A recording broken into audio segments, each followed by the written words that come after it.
আজ সংসদে বিএনপি সংসদ সদস্য ডাক্তার মাহবুবুর রহমান তিনি বলেছেন আগামী 50 বছরে আওয়ামী লীগের ফেরার সম্ভাবনা প্রায় নেই এবং 3টি প্রজন্ম তাদের বিরুদ্ধে অবস্থান নিয়েছে। একই প্রশ্ন রাকিব আপনার কাছেও থাকবে, আপনি এই প্রশ্নের উত্তর কি দিবেন?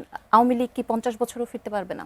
দেখুন, বাংলাদেশের রাজনীতিতে এরকম অকাট্য করে বলার কোনো সুযোগ আসলে আমি আছে বলে মনে করি না। তবে আওয়ামী লীগ এই 24-এর আন্দোলনে যে ঘটনা ঘটিয়েছে সেখানে যে প্রজন্ম অংশগ্রহণ করেছে, স্কুল, কলেজ, বিশ্ববিদ্যালয়, মানে ক্যাটাগরি যদি আমি বলি আর কি, এজ যদি আমরা ধরি, জেনারেশন যদি ধরি, জেনারেশন হিসাব করলে এই জেনারেশন এক্স্যাক্টলি 50 না আরও বেশি পর্যন্ত কন্টিনিউ করাটা একেবারে ইজি, একেবারে লিগেল আমি মনে করি, একেবারে ইউজুয়াল এটা, যে তারা তাদের প্রতি ঘৃণা ভরে তাদেরকে প্রত্যাখ্যান করবে। কারণ আমরা দেখি যে নিরাপদ সড়ক কর্মসূচি যে অংশগ্রহণ করেছে, নিরাপদ সড়ক চাই জায়গা থেকে করেছে, উই ওয়ান্ট জাস্টিস, এটা কিন্তু আমরা আন্দোলন করিনি, আমি দেখেছি হাজার হাজার স্কুল ছাত্র সেখানে অংশগ্রহণ করেছে। ওই ছাত্ররা আবার সেই হাসিনার পক্ষে বক্তব্য দিবে, স্লোগান দিবে, এটা তাদের জন্য একটু আমি মনে করি না খুব স্বাভাবিক হবে।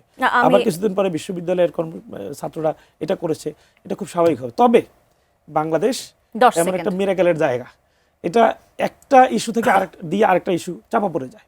আজকে হাসিনা ইস্যু আছে, আগামীতে দেখবেন আরেক ইস্যু এসে হাসিনাই হিরো হয়ে যাবে, তা আরেকজনকে হয়তো। ডাক্তার রাকিব আল হাসান, কার্যক্রম নিষিদ্ধ আওয়ামী লীগের ব্যাপারে বলছিলাম যে 50 বছরে ফেরার সম্ভাবনা প্রায় নেই, যে এটি বলা হয়েছে, আপনি কতটুকু একমত? একদম 20 সেকেন্ডে। আচ্ছা 20 সেকেন্ড 15 সেকেন্ডে শেষ করি। সেটা হচ্ছে ধরেন আপনার যে সময় কন্টেস্ট অনেক কিছু বদলে দেয়। এখন আমি আপনি সেখান থেকে মানে জ্যোতিষবাণী করতে পারি না, কিন্তু কন্টেস্ট যদি আপনি মিলান, আমি যেটা মনে করি ধরেন আওয়ামী লীগ তো একটা বিশাল শক্তি, তার ধরেন অবৈধ অস্ত্র রয়েছে, বিশাল টাকা রয়েছে, লুটপাট টাকা রয়েছে।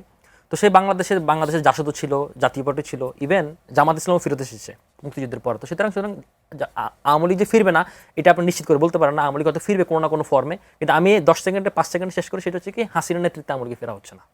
এটা হচ্ছে আমার আউটস্ট্যান্ডিং বটম লাইন।